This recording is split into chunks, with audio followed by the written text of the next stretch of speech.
En un bar ruidoso de Montevideo, Sofía besó a un extraño solo para olvidar a su ex. Pero el lunes descubrió que ese hombre era nada menos que su nuevo CEO. Desde ese momento comenzó un juego peligroso de poder, ambición y deseo prohibido. Hola, mis amigas y amigos. Antes de comenzar esta sorprendente historia, dejen en los comentarios desde dónde están viendo y cuéntame cómo va tu día, ¿vale? Y recuerden dar like y suscribirse al canal. El pulso de la música electrónica retumbaba en el pecho de Sofía Vargas, una vibración sísmica que intentaba, sin éxito, ahogar el eco de la voz de su exnovio en su cabeza. Nunca terminas lo que empiezas, Sofía. Te falta ambición. Cada golpe del bajo parecía martillar esas palabras en su cráneo, recordándole la humillación de una relación que la había dejado sintiéndose pequeña e impotente. Estaba harta de la duda, de la autocompasión, de permitir que el fantasma de un hombre definiera su presente. Esa noche, en el corazón bullicioso de Vintage Ciudad Vieja, dentro de un bar abarrotado, donde los cuerpos se movían como un único organismo bajo las luces de neón, decidió que era hora de tomar el control, de realizar un acto tan audaz e irreflexivo que silenciara para siempre esa voz interior de fracaso. Sus ojos, afilados por la determinación y un segundo gin tonic, escanearon la multitud, buscando no un príncipe azul, sino un catalizador. Y entonces lo vio. No era el típico hombre que frecuentaba esos locales. Se mantenía ligeramente apartado de la vorágine, apoyado en la barra con una postura de tranquila autoridad. Alto, con un traje de corte impecable, pero sin la formalidad de una corbata, su cabello oscuro perfectamente peinado y una mandíbula firme que sugería una concentración inquebrantable. Su mirada estaba fija en el vaso de whisky que sostenía, como si estuviera resolviendo una ecuación compleja en los reflejos del ámbar. Perfecto, pensó Sofía. Una noche, un beso, cero consecuencias. Era un experimento, una forma de demostrarse a sí misma que podía ser la protagonista de su propia vida. Con una confianza que era puro teatro, una armadura forjada en el despecho y el alcohol, Sofía se abrió paso entre la gente. Cada paso era un desafío a su propia timidez, una rebelión contra los años de haberse sentido subestimada. Al llegar a su lado, no le dio tiempo a reaccionar. Su mano se cerró sobre la solapa de su costosa chaqueta, un acto de una osadía que la sorprendió incluso a ella misma y lo atrajo hacia ella. El beso fue un choque, una colisión de dos extraños en la oscuridad de un bar.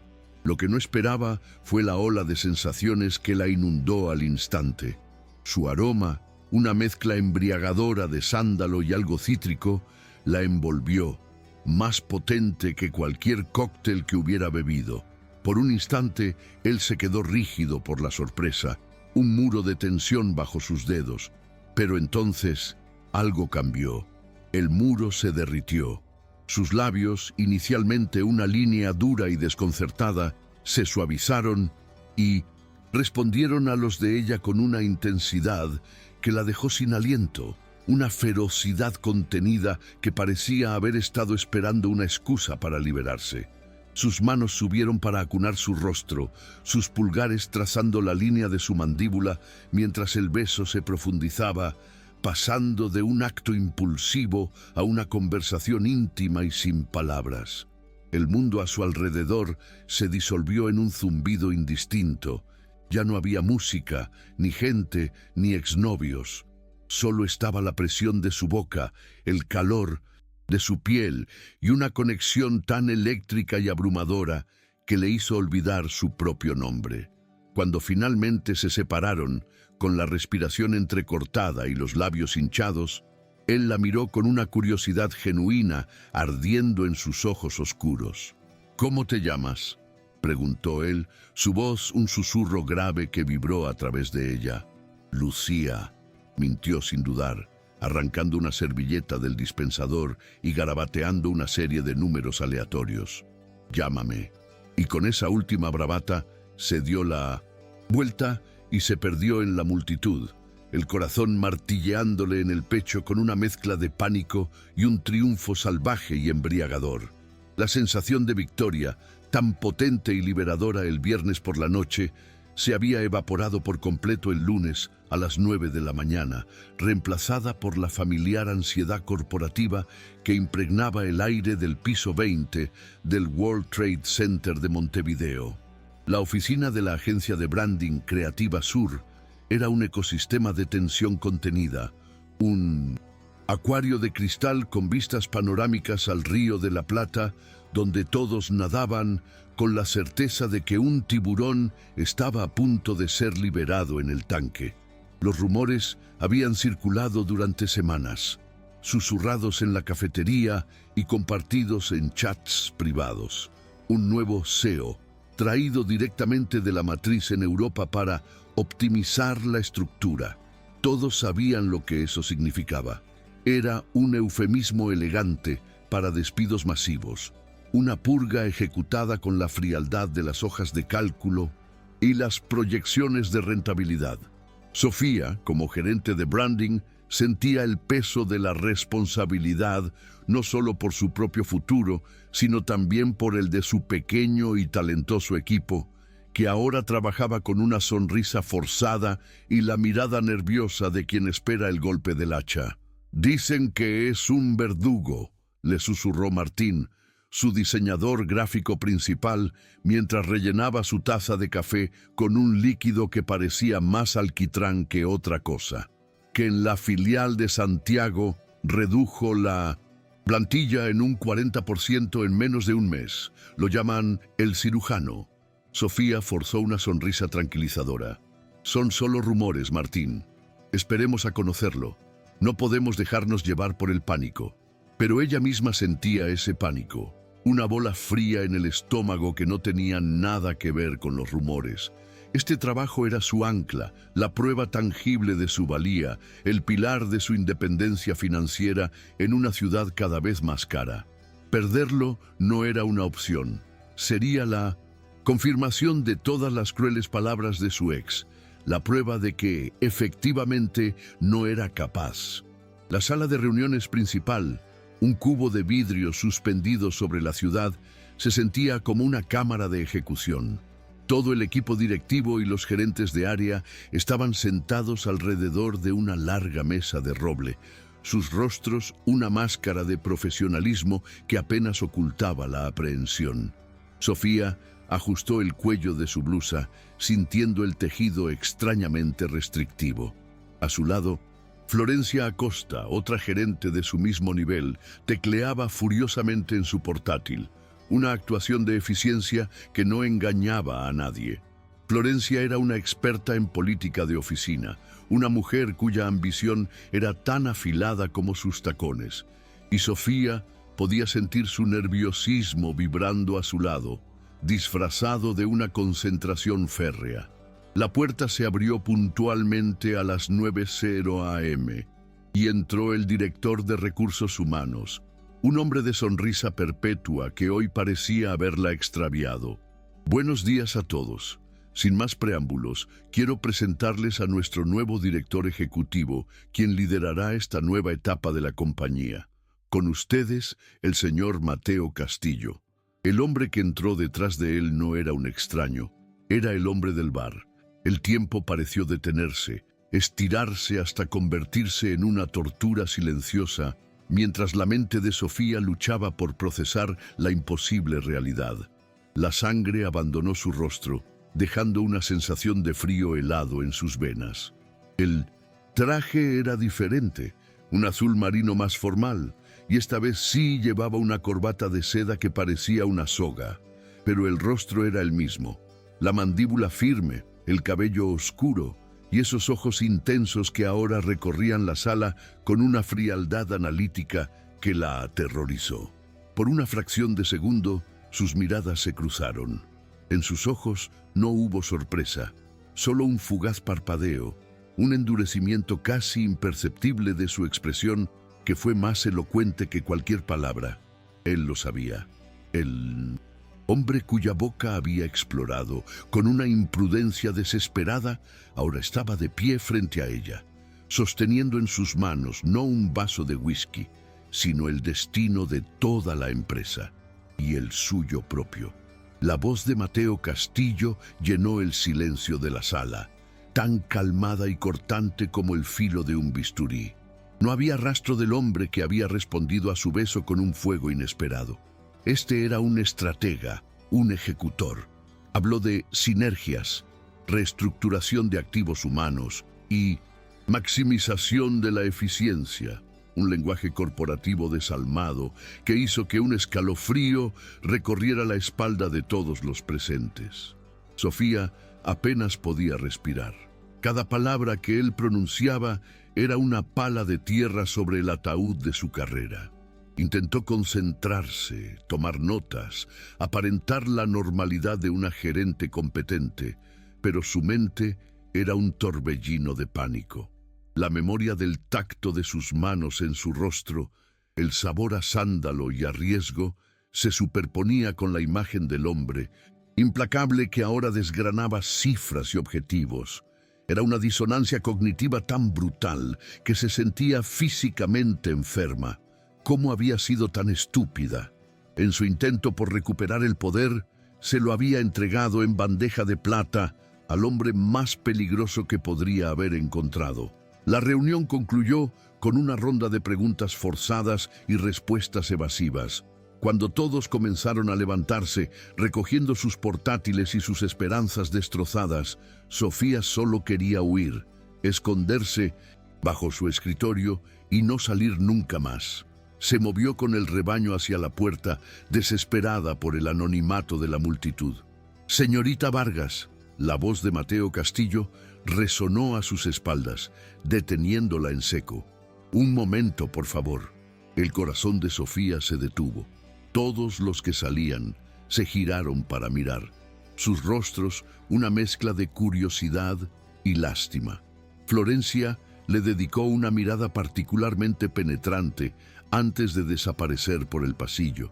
La puerta de cristal se cerró, dejándolos solos en el silencio ensordecedor de la sala de reuniones, con la ciudad de Montevideo extendiéndose a sus pies como un testigo mudo de su inminente ejecución.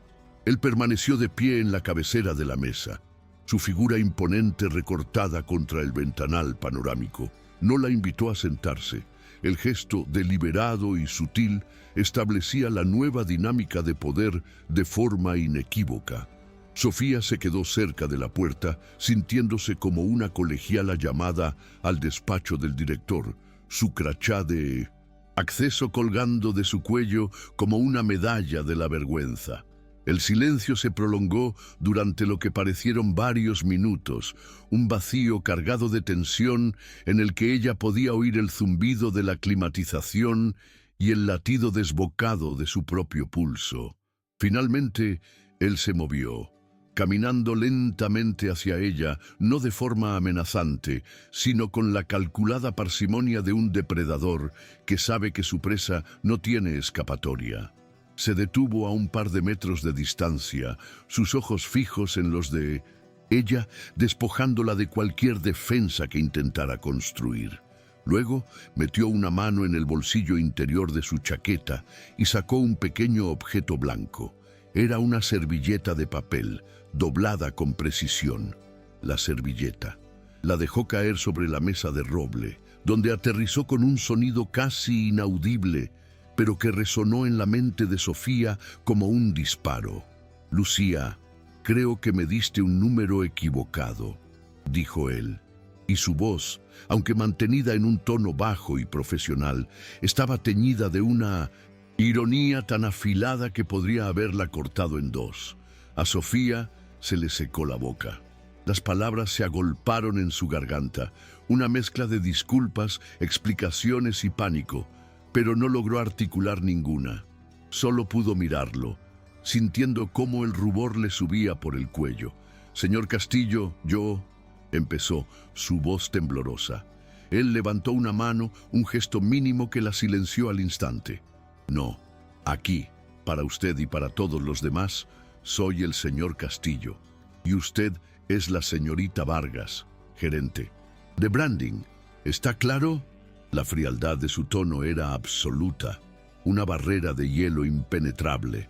No había ni rastro de complicidad, ni una chispa del hombre del bar. Solo la autoridad implacable de un CEO. Sofía tragó saliva, obligándose a enderezar la espalda y a encontrar un vestigio de la profesional que era. «Perfectamente claro, señor Castillo», respondió, sorprendida por la firmeza que logró inyectar en su voz. Su supervivencia dependía de ello, de construir un muro tan alto y grueso como el de él. El viernes por la noche fue un error, un juicio nublado. No tiene ninguna relación con mi trabajo ni con mi compromiso con esta empresa. Mateo la observó durante un largo instante, su expresión indescifrable. Parecía estar evaluándola, no como la mujer que lo había besado, sino como un activo o un pasivo en su balance general. «Bien», dijo finalmente. Su asentimiento fue casi imperceptible, porque lo que sucedió el viernes por la noche nunca existió. No aquí dentro. Aquí, dentro, somos profesionales cuyo único objetivo es la rentabilidad y el futuro de Creativa Sur. Cualquier otra cosa, cualquier distracción sería perjudicial para la empresa y para las carreras de los implicados. La amenaza era velada, pero tan clara como el cristal del que estaban hechas las paredes de la sala. Sofía asintió, sintiendo un alivio gélido mezclado con una punzada de humillación. «Entendido. No habrá ninguna distracción por mi parte. Tiene mi palabra». Él la miró una última vez, una mirada que pareció atravesarla antes de volverse hacia la mesa. «Puede retirarse, señorita Vargas». Sin decir una palabra más, Sofía se dio la vuelta y salió de la sala, cerrando la puerta con un cuidado extremo, como si cualquier movimiento brusco pudiera hacer añicos el frágil pacto que acababan de sellar. De vuelta en la seguridad relativa de su cubículo, Sofía se derrumbó en su silla, el cuerpo temblando con la adrenalina acumulada. Su mente corría a 1000 por hora, reproduciendo en bucle la humillante conversación. Había establecido las reglas, pero la partida se jugaba en su tablero, y ella no tenía ninguna pieza de valor. El resto de la mañana pasó en una neblina de irrealidad. Intentó sumergirse en los informes de rendimiento de la última campaña, en los borradores para el lanzamiento de un nuevo producto, pero las palabras y los gráficos bailaban sin sentido ante sus ojos. Cada vez que oía pasos acercándose por el pasillo, su corazón daba un vuelco, temiendo que fuera él. Cada vez que sonaba el teléfono, se sobresaltaba. Era una tortura psicológica, un estado de alerta constante que le impedía concentrarse en lo único que podría salvarla: su trabajo. A la hora del almuerzo, evitó la cafetería, temiendo los interrogatorios silenciosos de las miradas de sus compañeros. Mientras comía una ensalada sin sabor en su escritorio, levantó la vista y vio algo que le heló la sangre por segunda vez en el día. Al otro lado de la oficina, junto a la puerta del departamento de recursos humanos, estaba Florencia Acosta. No estaba sola. Hablaba animadamente con Gabriela, la subdirectora de RRHH, gesticulando y riendo. Y mientras hablaba, sus ojos se desviaron y se posaron directamente en Sofía, solo por un segundo, pero fue suficiente. La sonrisa de Florencia no vaciló, pero su mirada contenía un brillo de cálculo y oportunidad que no presagiaba nada bueno. El pánico volvió a apoderarse de Sofía, esta vez con una nueva dimensión. No solo tenía que preocuparse por Mateo Castillo, ahora tenía un enemigo dentro de su propio equipo, alguien que, sin duda, había notado la extraña interacción de la mañana y ya estaba empezando a tejer su red. La jornada laboral se arrastró con una lentitud insoportable. Cada minuto, una pequeña agonía. Sofía se obligó a interactuar con su equipo, a dar feedback, a planificar la semana. Todo ello con una sonrisa que se sentía como una máscara de yeso a punto de resquebrajarse. Se sentía expuesta, observada desde todos los ángulos, por la mirada fría y evaluadora de Mateo Castillo desde su despacho en la esquina, por los ojos curiosos de sus compañeros y, sobre todo, por la vigilancia sigilosa de Florencia. Cuando finalmente dieron las 6 de la tarde, Sofía recogió sus cosas con una velocidad casi indecente, anhelando la soledad y el anonimato de su apartamento en Pocitos. Necesitaba espacio para respirar, para pensar, para intentar encontrar una estrategia en medio de este desastre monumental que ella misma había creado con un solo beso impulsivo. El trayecto a casa fue un borrón. Dejó caer el bolso en el suelo de la entrada y se apoyó contra la puerta cerrada, cerrando los ojos y dejando que el primer sollozo de pura frustración y miedo escapara de sus labios. ¿Qué iba a hacer? ¿Cómo podía trabajar, ser creativa y liderar a un equipo con la espada de Damocles pendiendo sobre su cabeza en la forma de su jefe, un hombre con el que había compartido un momento de intimidad incandescente? Era una situación imposible, una trampa perfecta. Se preparó una cena que apenas probó y se sentó en el sofá, mirando la pantalla de su portátil sin verla realmente.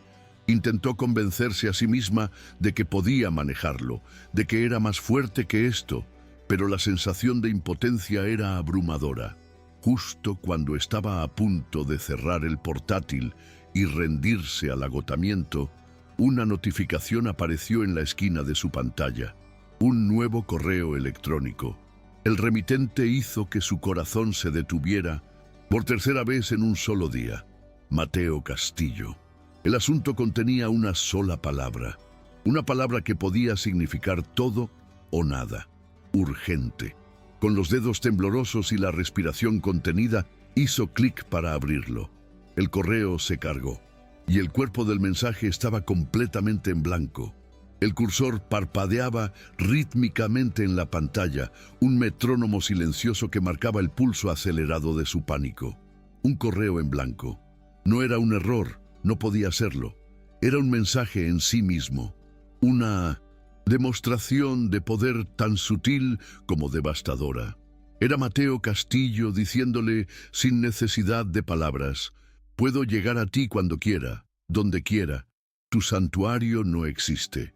Sofía se quedó mirando la pantalla, la mente desbocada, imaginando 1.000.000 de significados ocultos en ese vacío digital. Era una advertencia, una prueba para ver cómo reaccionaba, o, peor aún, el preludio de su despido, un gesto de crueldad burocrática. Cada segundo que pasaba, el vacío en la pantalla parecía crecer, absorbiendo todo el aire de la habitación. Se levantó y caminó por su pequeño salón, abrazándose a sí misma, sintiendo un frío que no tenía nada que ver con la temperatura. La confianza que había intentado fabricar el viernes por la noche se había desintegrado por completo, dejándola más expuesta y vulnerable que nunca. Estaba atrapada en un juego cuyas reglas no entendía, un juego orquestado por un hombre que conocía su secreto más imprudente. Justo cuando la ansiedad amenazaba con ahogarla, sonó otra notificación de correo. Con el corazón en la garganta volvió al portátil. Otro correo de Mateo Castillo. Esta vez el asunto era una continuación del anterior. Urgente, revisión de proyecciones para el proyecto Fénix. Abrió el correo con manos temblorosas y encontró un texto breve y formal, solicitando un informe detallado de las métricas de la campaña para primera hora del día siguiente. Al final, una escueta postdata. PD. Disculpe el correo anterior. Un error técnico. Con el servidor. Un error técnico. Sofía soltó una risa hueca sin alegría. Podía ser la verdad, la explicación más lógica y mundana. Pero en el estado de paranoia en el que se encontraba, le pareció la excusa perfecta, una forma de desestabilizarla para luego retractarse, dejándola insegura, dudando de su propio juicio. Fuera intencionado o no, el efecto era el mismo. Mateo Castillo ocupaba ahora cada rincón de su mente, tanto dentro como fuera de la oficina. Los días siguientes se convirtieron en un ejercicio de funambulismo emocional. Sofía se movía por la oficina con una hipervigilancia agotadora, consciente de cada mirada, de cada susurro. Su relación con Mateo Castillo se limitaba a interacciones estrictamente profesionales, pero cada una de ellas estaba cargada de una tensión subyacente tan densa que era casi palpable. Un encuentro en la zona de la cafetería se convirtió en un campo de minas. Mientras esperaba que la máquina terminara su ruidoso proceso de moler los granos, él apareció a su lado, tan silencioso que ella se sobresaltó. «Señorita Vargas», dijo a modo de saludo, su voz grave enviando una vibración inesperada por su espina dorsal. «Señor Castillo», respondió ella, manteniendo la vista fija en la taza que se llenaba lentamente. «He leído su informe sobre el proyecto Fénix. Es ambicioso». El comentario flotó en el aire entre ellos. No era un cumplido, pero tampoco una crítica. Era una observación neutra, una pieza de ajedrez colocada en el centro del tablero. «Creo que la ambición es necesaria para destacar en un mercado tan saturado como el nuestro», replicó ella, cogiendo su taza y girándose para mirarlo por primera vez. Se obligó a sostenerle la mirada, a no dejarse intimidar. «El éxito no se consigue con metas modestas». Una de las comisuras de sus labios se curvó mínimamente, un gesto tan fugaz que podría haberlo imaginado. «La ambición sin una estrategia impecable es solo un riesgo financiero», dijo él, antes de servirse un vaso de agua. «Espero que su estrategia sea tan sólida como su confianza». Y con eso se alejó, dejándola con el corazón latiendo con fuerza, una mezcla de ira por su condescendencia y una extraña y retorcida satisfacción por no haberse echado atrás. La prueba de fuego llegó el miércoles, durante la reunión semanal de su equipo de branding. Estaban en medio de una tormenta de ideas para la segunda fase del proyecto Fénix, un ambicioso plan de reposicionamiento para el cliente más importante de 1900. La agencia, cuando la puerta de la sala de reuniones se abrió, Mateo Castillo entró y se sentó en una de las sillas del fondo, sin decir una palabra, simplemente indicándoles con un gesto que continuaran. La atmósfera cambió al instante. La energía creativa y colaborativa se evaporó, reemplazada por una tensión formal. Sofía sintió las miradas de su equipo sobre ella, buscando guía, y supo que este era un momento decisivo. No podía permitirse flaquear. Respirando hondo, retomó el control de la reunión, ignorando deliberadamente la presencia imponente en el fondo de la sala. Como decía Martín, la idea de utilizar microinfluencers locales para generar contenido auténtico es excelente, pero necesitamos asegurarnos de que el mensaje principal no se diluya. ¿Cómo podemos garantizar la coherencia de la marca? Su voz sonó segura, mucho más de lo que se sentía. A medida que la reunión avanzaba, Sofía se sumergió por completo en su elemento. Su pasión por la estrategia y la narrativa de marca eclipsando su miedo. Defendió sus ideas con datos, inspiró a su equipo a pensar más allá de lo convencional y demostró un dominio absoluto de su proyecto. Desde el fondo de la sala, Mateo permanecía en silencio, observándola. Ella podía sentir su mirada analítica sobre ella, diseccionando cada palabra, cada gesto. Florencia Acosta, presente en la reunión como enlace con otro departamento, también lo notó. Sofía vio cómo los ojos de Florencia se movían de ella a Mateo. Una y otra vez, su expresión endureciéndose con cada minuto que pasaba, una suspicacia venenosa comenzando a tomar forma en su mente. Al final de la reunión, cuando todos se dispersaban, Mateo se acercó a la pizarra donde Sofía había esquematizado el flujo de la campaña. «El enfoque en la comunidad local es arriesgado», comentó, su voz más pensativa que crítica. La matriz prefiere estrategias globales, fácilmente replicables. Lo global ya no conecta, señor Castillo, respondió Sofía, de pie a su lado, sintiendo el calor que irradiaba su cuerpo a pesar de la distancia. La gente quiere historias con las que pueda identificarse, sentir que las marcas entienden su mundo. Este cliente necesita recuperar la confianza de su base local. Es la única forma de que el proyecto sea un éxito sostenible. Él no respondió de inmediato. Simplemente siguió mirando la pizarra. Por un instante, Sofía vio algo más allá de la máscara del CEO. Un atisbo de genuino interés, quizás incluso de respeto. «Prepárame un análisis de riesgo detallado para el viernes», dijo finalmente, antes de darse la vuelta y salir, dejándola con una mezcla de agotamiento y un peligroso brote de esperanza. Los encuentros fortuitos continuaron, pequeñas chispas de tensión en la monótona rutina corporativa. Una tarde, al salir de la oficina, coincidieron en el ascensor. Eran los únicos dos. Las puertas de acero inoxidable se cerraron, encerrándolos en un silencio incómodo. La música ambiental, una melodía insulsa y repetitiva, parecía amplificar la falta de conversación. Sofía miraba fijamente los números de los pisos que descendían, contando cada uno como si fuera una cuenta atrás.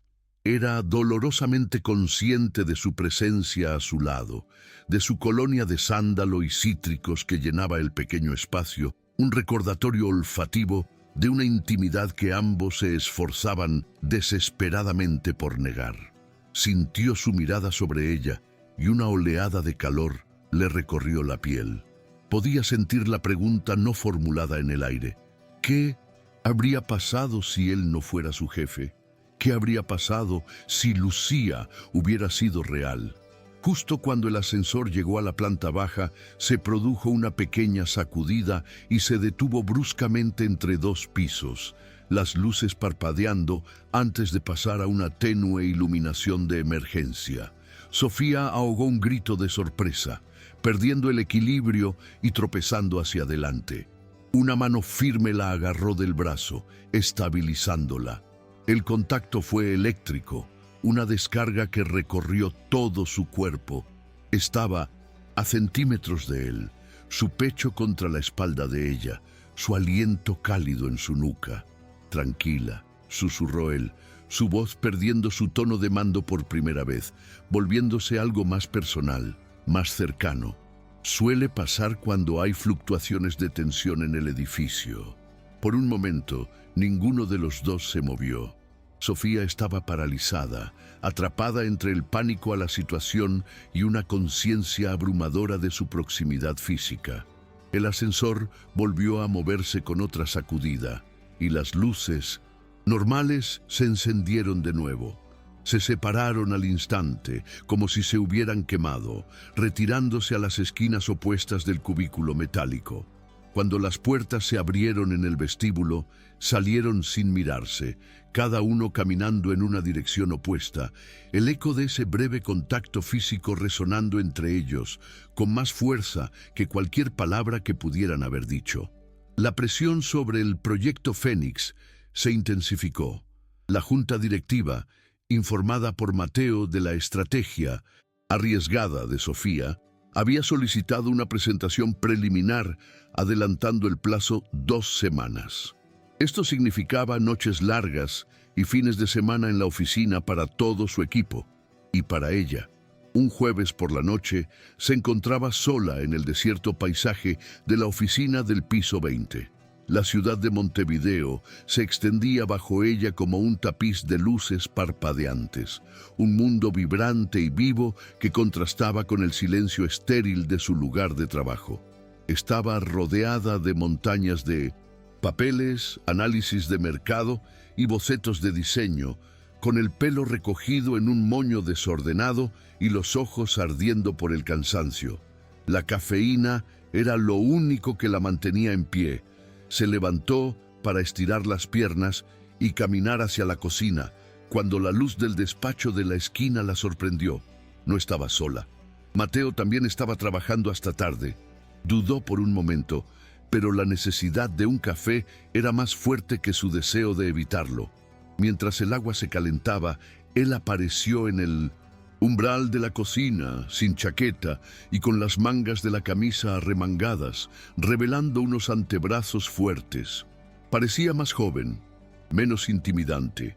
«Noche larga, señorita Vargas», comentó, su tono más cercano a la camaradería que a la jerarquía. «Las mejores ideas a menudo nacen de la presión, señor Castillo», respondió ella, intentando mantener la formalidad a pesar del entorno íntimo y la hora tardía. Él se sirvió un vaso de agua y se apoyó en la encimera frente a ella. ¿O es la presión lo que nos obliga a justificar las ideas que ya sabíamos que eran las correctas? La pregunta la sorprendió por su profundidad filosófica, tan alejada de sus interacciones habituales. «Quizás un poco de ambas cosas», admitió ella, mirándolo con una nueva curiosidad. «¿Y usted? ¿Qué crisis mantiene al CEO en la oficina a estas horas?» Por primera vez, vio una grieta en su armadura de control absoluto. Una sombra de cansancio cruzó sus ojos y suspiró. Un sonido extrañamente humano. La misma crisis que a usted, señorita Vargas. La presión. La Junta quiere resultados inmediatos. La matriz quiere un retorno de la inversión que justifique mi nombramiento y el personal quiere saber quién conservará su empleo. A veces, dijo, mirando por la ventana hacia las luces de la ciudad, me pregunto si detrás de todos estos números y proyecciones queda algo de la pasión que inició todo esto. La razón por la que empresas como esta se crearon en primer lugar. Sus palabras resonaron en el interior de Sofía. Vio más allá del verdugo, del cirujano, y vislumbró a un hombre lidiando con una soledad y una presión inmensas. «Yo creo que sí», dijo ella en voz baja, su propia fatiga haciéndola más audaz, más sincera. «La pasión está en el trabajo, en el proceso creativo. Está en mi equipo que se está dejando la piel en este proyecto no solo por miedo a ser despedidos, sino porque creen en él. Creen que pueden hacer algo bueno, algo que conecte de verdad con la gente».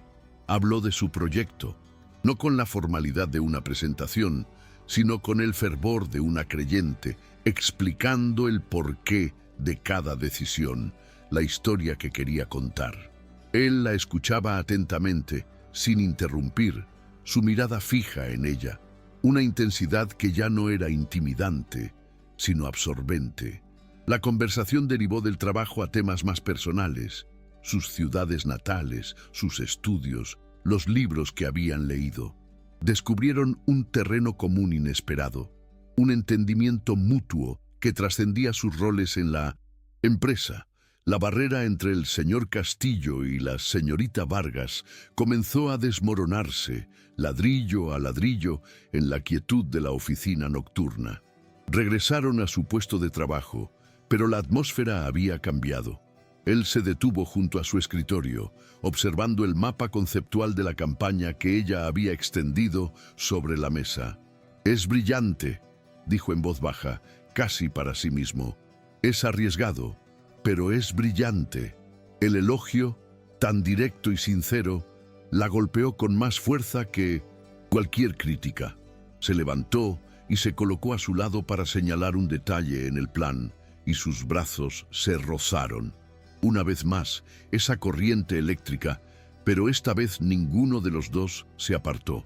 Estaban de pie, muy juntos, envueltos en el silencio y la luz tenue de una única lámpara de escritorio. Él se giró lentamente para mirarla, y el mundo pareció encogerse hasta quedar reducido a ese espacio de apenas unos centímetros entre ellos. La memoria del beso en el bar, tan vívida y potente, resurgió, llenando el aire de una tensión casi insoportable. Él levantó una mano lentamente, como si luchara contra su propio instinto, y apartó un mechón de pelo que se le había escapado del moño y le caía sobre la mejilla. El roce de sus dedos en su piel fue como una llama. Los ojos de él buscaron los suyos, oscuros y llenos de una pregunta que ella no se atrevía a responder.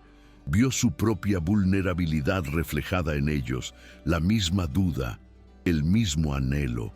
Sus rostros se acercaron, el movimiento fue casi imperceptible, atraídos por una gravedad inevitable. Sus labios estaban a punto de tocarse, a punto de romper la única regla que mantenía su mundo en pie. Y entonces, un ruido metálico y agudo rompió el hechizo. La puerta del despacho de al lado se abrió de golpe. Ambos se apartaron bruscamente, como dos adolescentes sorprendidos en una travesura, el corazón martilleándoles en el pecho. Florencia Acosta estaba de pie en el umbral, con una carpeta en la mano y una expresión de sorpresa perfectamente ensayada en el rostro. «Oh, lo siento, no sabía que había nadie aquí. Solo olvidé unos documentos importantes». Sus ojos, sin embargo, no mostraban sorpresa, sino un triunfo gélido y calculador, mientras su mirada se deslizaba de la cara sonrojada de Sofía a la expresión endurecida de Mateo. «No interrumpo más». Se dio la vuelta y se fue, el sonido de sus tacones resonando en el pasillo silencioso como el tic-tac de una bomba de relojería que acababa de activar.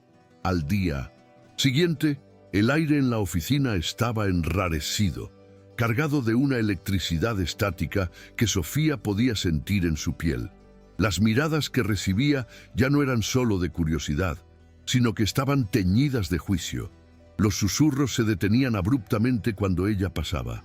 Podía sentir la narrativa cambiando a su alrededor, su profesionalismo siendo reescrito por la pluma venenosa del rumor.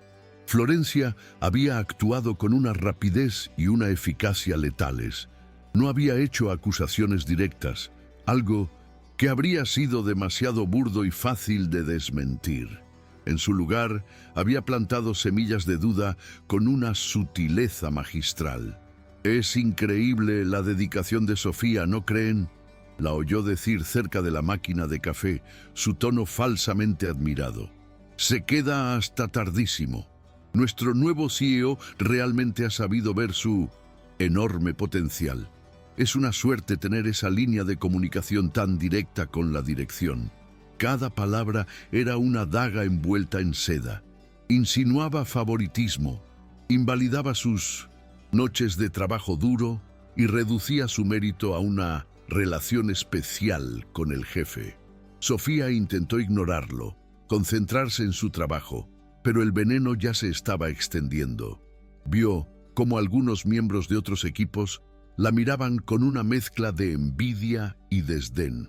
El éxito de su proyecto, que antes era motivo de orgullo para la agencia, ahora se convertía en la prueba del supuesto romance. La peor parte fue ver la duda en los ojos de algunos miembros de su propio equipo. La forma en que sus elogios ahora sonaban ligeramente forzados. Se estaba quedando aislada, su reputación deshilachándose hilo a hilo. La culminación del ataque de Florencia llegó el viernes por la tarde, en la forma de un correo electrónico oficial. No era de Mateo. El remitente era Gabriela Ponce, la subdirectora de Recursos Humanos, la misma mujer con la que había visto hablar a Florencia días atrás. El asunto era frío y burocrático. Reunión de seguimiento, revisión del alcance y asignación de recursos para el Proyecto Fénix. El cuerpo del correo era igualmente impersonal, convocándola a una reunión el lunes siguiente con RRHH y un miembro del comité financiero para reevaluar las proyecciones y la estructura de liderazgo del proyecto en vista de las nuevas directrices de optimización de la compañía. Sofía leyó el correo 3 veces, sintiendo cómo un nudo de hielo se formaba en su estómago. Esto ya no eran rumores de pasillo, era un ataque formal, institucional. Estructura de liderazgo era un código para cuestionar su capacidad para dirigirlo. Reevaluar era un código para cancelarlo, o peor aún, para quitárselo y dárselo a otra persona. A Florencia, por ejemplo, su proyecto, la obra que representaba su competencia, su salvación profesional, la única cosa que le daba una razón para luchar en medio de ese caos, estaba ahora bajo escrutinio oficial, amenazado no por su calidad, sino por un rumor malicioso nacido de un momento de vulnerabilidad. Se apoyó en el respaldo de su silla, mirando la pantalla, sintiéndose completamente atrapada. El secreto que había luchado tanto por proteger estaba ahora, irónicamente, a punto de destruir su carrera de una forma mucho más eficaz que si lo hubiera gritado a los cuatro vientos. La puerta de la trampa se había cerrado de golpe. El fin de semana se extendió ante Sofía no como un respiro, sino como un abismo. El correo de recursos humanos era un punto final. Una sentencia cuidadosamente redactada que la dejaba sin escapatoria. Pasó el viernes por la noche y la mayor parte del sábado sumida en una niebla de desesperación, deambulando por su apartamento como un fantasma. Cada opción que barajaba en su mente la conducía a un callejón sin salida. Confrontar a Mateo sería admitir que había algo que ocultar, dándole a él todo el poder y a los rumores toda la credibilidad. Renunciar sería una huida, una admisión de culpa y, peor aún, una victoria para Florencia y para la voz de su ex que susurraba en su interior: «Lo ves, nunca terminas lo que empiezas». El lunes por la mañana la despojarían de su proyecto, de su reputación y de su dignidad, y todo por un beso estúpido, un instante de rebelión que había resultado en la autodestrucción más espectacular que jamás hubiera imaginado. Se sentía impotente, exactamente como se había sentido el día que rompió con su ex, una pieza insignificante en el tablero de juego de otra persona. La injusticia de la situación la carcomía, un ácido que le quemaba el estómago y le llenaba los ojos de lágrimas de rabia. El sábado por la noche, sentada en el suelo de su salón, rodeada por los restos de su trabajo, gráficos, notas, bocetos, algo dentro de ella se quebró. Pero no fue un colapso hacia la derrota, sino una fractura que dejó entrar una luz fría y dura. Miró el caos de papeles a su alrededor, el fruto de incontables horas de esfuerzo, de pasión, de genuina creatividad. Esto era suyo. Los rumores, la política de oficina, la cobardía de RRHH, el juego de poder de Mateo, nada de eso podía alterar la calidad intrínseca de lo que había construido. Por primera vez en días, el pánico retrocedió, reemplazado por una furia helada y una claridad absoluta. Habían atacado su reputación para poder invalidar su trabajo. La respuesta, por tanto, no estaba en defender su reputación, sino en hacer que su trabajo fuera tan irrefutable, tan innegablemente brillante, que los rumores parecieran lo que eran: el ruido insignificante de la mediocridad. Esa fue su arriesgada decisión. Dejó de buscar una salida y decidió atravesar el fuego. No iba a esconderse, no iba a suplicar, iba a trabajar. «No van a quitarme esto», susurró en la quietud de la noche, su voz firme y resuelta. «Mi trabajo va a ser la única respuesta que necesiten». Con esa nueva determinación, se puso a trabajar con una intensidad febril, una energía nacida de la desesperación y la rabia. El resto del fin de semana se convirtió en un borrón de café, análisis de datos y revisiones estratégicas. Desmontó su propia presentación y la volvió a construir desde los cimientos, no solo para que fuera buena, sino para que fuera una fortaleza inexpugnable.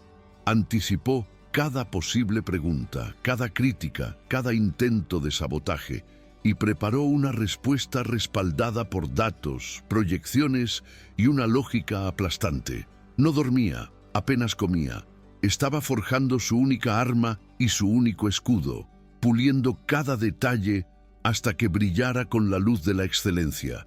Ya no se trataba de salvar su empleo, se trataba de reclamar su propia valía.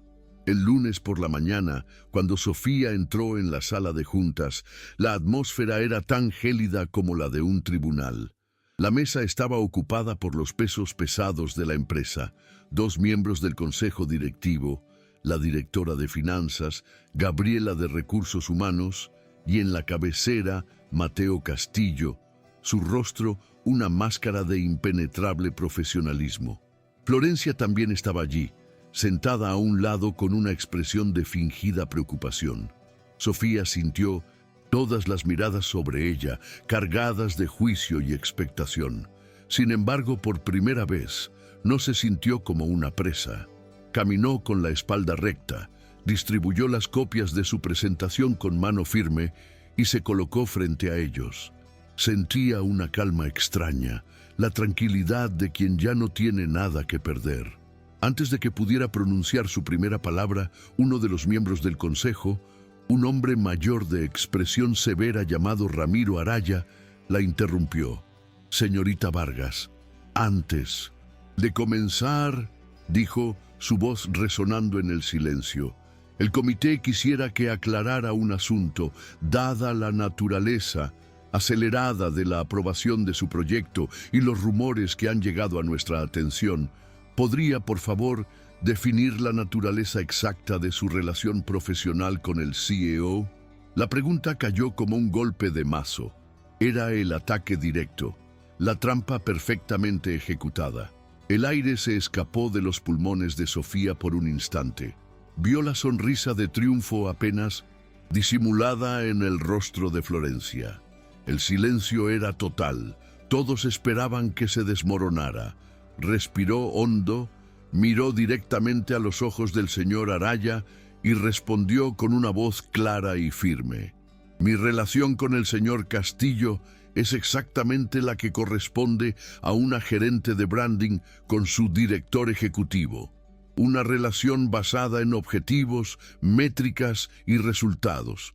Y la única evidencia relevante de esa relación, la única que debería importarle a este comité, es la calidad y la viabilidad del trabajo que estoy a punto de presentarles». Sin esperar respuesta, Sofía inició su presentación. Fue una actuación magistral. No solo expuso los datos, contó una historia, transformó las proyecciones financieras en una narrativa de crecimiento y oportunidad, los análisis de mercado en un retrato vívido de las necesidades del cliente. Su voz era apasionada pero controlada, sus argumentos irrefutables. Se movía con una confianza que emanaba de un conocimiento profundo y de la certeza absoluta en su propia competencia. Desmontó cada posible objeción antes de que pudiera ser formulada, presentando planes de contingencia para cada riesgo y demostrando que su ambiciosa estrategia era, en realidad, la única opción lógica para el futuro de la cuenta. La energía en la sala comenzó a cambiar. Las miradas escépticas se transformaron en asentimientos de interés y el murmullo de papeles se convirtió en una atención absorta. Mateo la observaba sin decir nada, su rostro inescrutable, pero Sofía se negó a buscar su aprobación. Esto no era para él, era para ella. Cuando terminó, un silencio impresionado llenó la sala. Había construido un caso tan sólido que parecía absurdo que alguien lo cuestionara. Pero Florencia no había terminado. Levantó la mano, su voz destilando una falsa preocupación. «Ha sido una presentación impresionante, Sofía, de verdad. Pero me preocupa algo que no aparece en las proyecciones. La ética. En un ambiente de reestructuración tan delicado, ¿no crees que la percepción de favoritismo, justificada o no, podría dañar la moral del equipo y sentar un precedente peligroso sobre cómo se consiguen las oportunidades en esta empresa?» Era su último y más venenoso dardo, un intento de arrastrar la conversación de vuelta al fango del rumor, sugiriendo que sin importar la calidad del trabajo, el método estaba contaminado. Antes de que Sofía pudiera responder, antes de que el comité pudiera deliberar sobre esa insidiosa acusación, Mateo Castillo se puso de pie. Todos los ojos se volvieron hacia él. Sofía contuvo la respiración, sin saber si iba a defenderla o a ejecutarla. Pero él no la miró a ella. Miró directamente al consejo. Gracias por su observación, señorita Acosta. La ética y la integridad son, en efecto, primordiales. Su voz era fría y autoritaria, sin rastro de emoción. Y es precisamente por eso que la única base para tomar una decisión aquí es el mérito. Se dirigió al proyector y con unos pocos clics en su portátil reemplazó la presentación de Sofía con una serie de gráficos financieros complejos. Lo que ven aquí, continuó, señalando la pantalla, es el análisis de impacto financiero del proyecto Fénix, auditado por una consultora externa este fin de semana. Como pueden ver, las proyecciones de la señorita Vargas no solo son realistas, sino conservadoras. El potencial de retorno de la inversión es un 20% superior al que ella misma presentó. Un murmullo de sorpresa recorrió la sala. El trabajo de la señorita Vargas, dijo, su voz resonando con una autoridad final, es incuestionable. Su liderazgo ha sido ejemplar y su visión estratégica es exactamente lo que esta compañía necesita para avanzar. Hizo una pausa, dejando que el peso de sus palabras se asentara. Luego soltó la bomba. Por lo tanto, el Consejo ha aprobado la implementación inmediata del proyecto Fénix, con la señorita Vargas como directora del mismo, reportando directamente al comité directivo. Un grito ahogado escapó de los labios de Mindomisentos y Florencia. Sofía sintió que el suelo se movía bajo sus pies, pero él no había terminado, y para garantizar que la ejecución de este proyecto se lleve a cabo con la más absoluta transparencia y para eliminar cualquier posible percepción de conflicto de intereses que pudiera ensombrecer los logros de la nueva directora. Se giró ligeramente y por un instante sus ojos se encontraron con los de Sofía. He presentado esta mañana mi solicitud de traslado a la sede europea, la cual ha sido aceptada. Mi último día será el viernes. La conmoción en la sala fue total. Con un solo movimiento, Mateo había validado por completo el mérito de Sofía, expuesto la mezquindad de Florencia sin siquiera nombrarla, y se había sacrificado a sí mismo para darle a Sofía el espacio limpio que necesitaba para triunfar.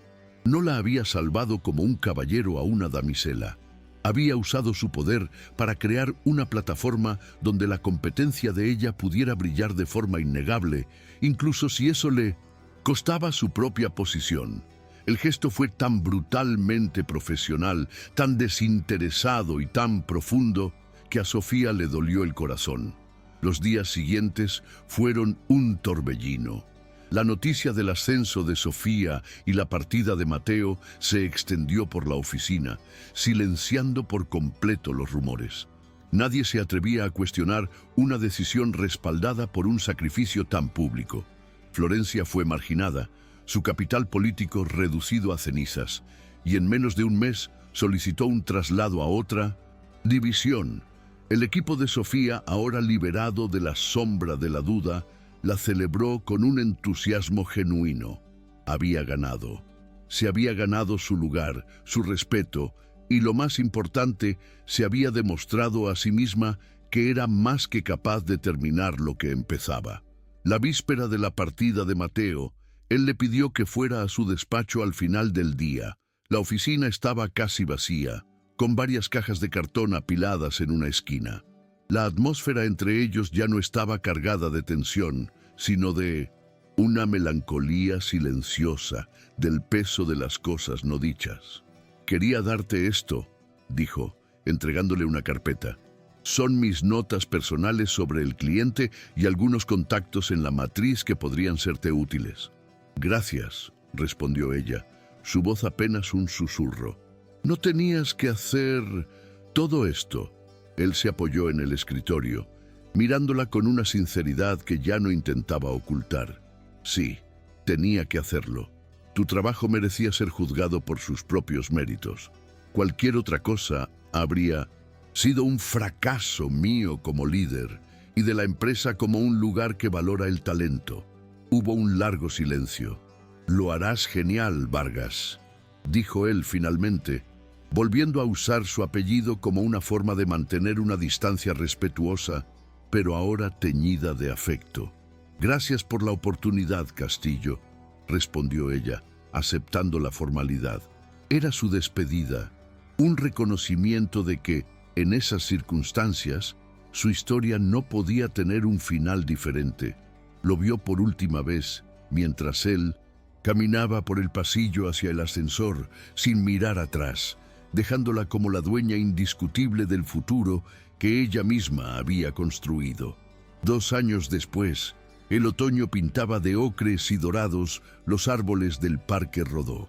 Sofía, ahora directora de estrategia creativa para toda Latinoamérica, paseaba tranquilamente disfrutando de una rara tarde libre. Era una mujer diferente a la que había entrado en aquel bar 2 años atrás. Más segura, más serena, con una autoridad tranquila que no necesitaba ser demostrada. Estaba sentada en un banco, observando a los niños jugar, cuando una sombra se proyectó sobre ella. Levantó la vista y su corazón se detuvo. Era Mateo. Se veía más relajado, vestía de manera informal y tenía una sonrisa genuina que nunca le había visto en la oficina. «Pensé que los directores muy importantes no tenían tiempo para pasear por el parque», dijo él a modo de saludo. Sofía sonrió, una sonrisa amplia y sincera. «Aprendí a delegar y supuse que los ejecutivos europeos nunca volvían a Montevideo». Él se sentó a su lado, la distancia entre ellos cómoda, sin la carga del pasado.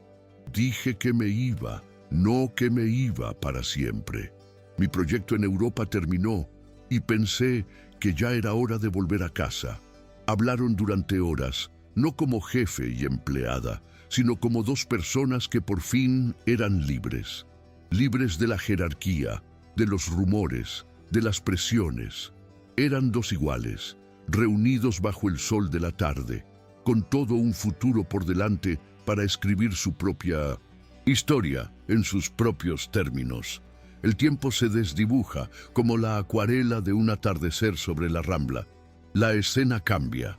Ahora es una casa luminosa en Carrasco, con grandes ventanales que dejan entrar la brisa del mar.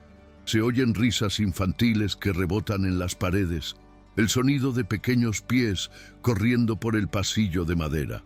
En el jardín, un niño de unos 4 años persigue burbujas de jabón, mientras una niña más pequeña aplaude desde una manta. Sofía está sentada en el porche, con una taza de té entre las manos, observándolos. Mateo se acerca por detrás y la abraza, apoyando la barbilla en su hombro. No necesitan decir nada. El silencio entre ellos está lleno de una paz ganada a pulso, de la comodidad de un amor que no necesitó rescatar, sino que esperó pacientemente a que cada uno se salvara a sí mismo. Él le da un beso en la sien y ella se apoya en él, sus manos entrelazadas sobre el sueño que habían construido juntos. El beso imprudente en un bar ruidoso no había sido el principio de un desastre, sino el catalizador improbable de un viaje que los había llevado, a través del fuego de la ambición y el sacrificio, a este momento perfecto, a este lugar tranquilo, muy lejos de las salas de juntas y los miedos del pasado, donde finalmente podían ser simplemente Sofía y Mateo.